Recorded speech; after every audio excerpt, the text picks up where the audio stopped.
Clip number 215۔ اس clip میں آپ قرآن پاک کی سورہ نساء کی آیت نمبر 134 سے 136 تک کی تلاوت، ترجمہ اور تفسیر قرآن صراط الجنان سنیں گے۔ بسم اللہ الرحمن الرحیم۔ ترجمہ: اللہ کے نام سے شروع جو نہایت مہربان رحمت والا ہے۔ من كان يريد ثواب الدنيا فعند الله ثواب الدنيا والآخرة وكان الله سميعا بصيرا۔ ترجمہ: جو دنیا کا انعام چاہتا ہے تو دنیا و آخرت کا انعام اللہ ہی کے پاس ہے اور اللہ ہی سنتا دیکھتا ہے۔ من کان یرید ثواب الدنیا، جو دنیا کا انعام چاہے، اس کا معنی یہ ہے کہ جس کو اپنے عمل سے دنیا مقصود ہو تو وہ دنیا ہی پا سکتا ہے، لیکن وہ ثواب آخرت سے محروم رہتا ہے۔ اور جس نے عمل رضائے الہی اور ثواب آخرت کے لیے کیا ہو تو اللہ عز و جل دنیا و آخرت دونوں میں ثواب دینے والا ہے۔ تو جو شخص اللہ عز و جل سے فقط دنیا کا طالب ہو وہ نادان، خسیس اور کم ہمت ہے۔ جب اللہ عز و جل کے پاس دنیا و آخرت سب کچھ ہے تو اس سے دنیا و آخرت کی بھلائی مانگو۔ مانگنے والے میں ہمت چاہیے۔ اس سے یہ بھی معلوم ہوا کہ نہ تو دنیا کو اپنا اصل مقصود بنایا جائے کہ آخرت کو فراموش کر دے، اور نہ بالکل ترک دنیا ہی کر دینی چاہیے۔ یا ایھا الذین آمنوا کونوا قوامین بالقسط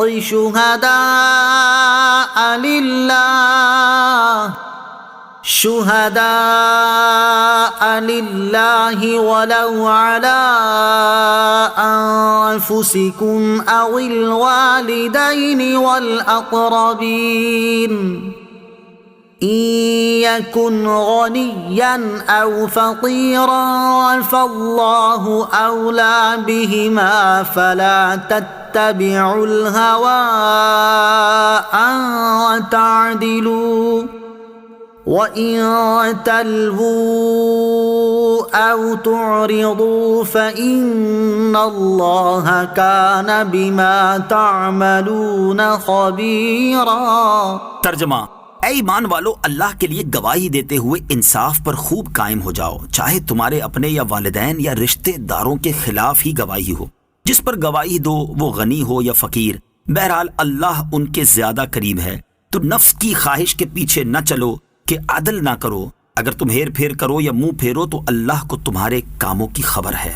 کونوا قوامین بالقسط، انصاف پر خوب قائم ہو جاؤ۔ اس آیت مبارکہ میں عدل و انصاف کے تقاضے پورا کرنے کا اہم حکم بیان کیا گیا، اور جو چیزیں آدمی کو ناانصافی کی طرف مائل کرنے کا سبب بن سکتی ہیں ان کو وضاحت کے ساتھ بیان کر دیا کہ یہ چیزیں انصاف کرنے میں آڑے نہ آئیں۔ اقربا پروری، رشتہ داروں کی طرفداری کرنا، تعلق والوں کی رعایت کرنا، کسی کی امیری کی وجہ سے اس کی حمایت کرنا، یا کسی کی غریبی پر ترس کھا کر دوسرے فریق پر زیادتی کر دینا، یہ وہ تمام چیزیں ہیں جو انصاف کے تقاضے پورے کرنے میں رکاوٹ ہیں۔ ان سب کو شمار کروا کر اللہ تعالیٰ نے حکم دیا کہ فیصلہ کرتے ہوئے اور گواہی دیتے ہوئے جو صحیح حکم ہے اس کے مطابق چلو، اور کسی قسم کی تعلق داری کا لحاظ نہ کرو، حتیٰ کہ اگر تمہارا فیصلہ یا تمہاری گواہی تمہارے سگے ماں باپ کے بھی خلاف ہو تو عدل سے نہ ہٹو۔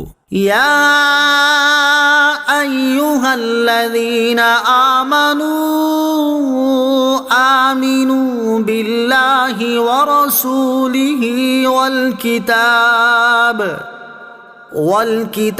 الذی نزل علی رسولہ والکتاب الذی انزل من قبل ومن يكفر بالله وملائكته وكتبه ورسله واليوم الآخر فقد ضل ضلالا بعيدا۔ ترجمہ: اے ایمان والو، اللہ اور اس کے رسول پر اور اس کتاب پر جو اس نے اپنے رسول پر اتاری اور اس کتاب پر جو اس سے پہلے نازل کی، ان سب پر ہمیشہ ایمان رکھو، اور جو اللہ اور اس کے فرشتوں اور اس کی کتابوں اور اس کے رسولوں اور قیامت کو نہ مانے تو وہ ضرور دور کی گمراہی میں جا پڑا۔ آمینوا باللہ ورسولہ، اللہ اور اس کے رسول پر ایمان رکھو۔ یہاں اہل ایمان کو مخاطب کر کے فرمایا آمنو، ایمان لاؤ۔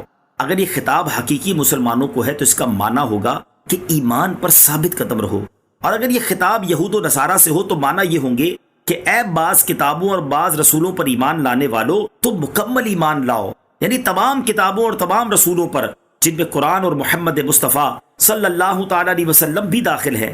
اور اگر یہ خطاب منافقین سے ہو تو اس کے معنی یہ ہوں گے کہ اے ایمان کا ظاہری دعویٰ کرنے والوں، اخلاص کے ساتھ ایمان لے آؤ۔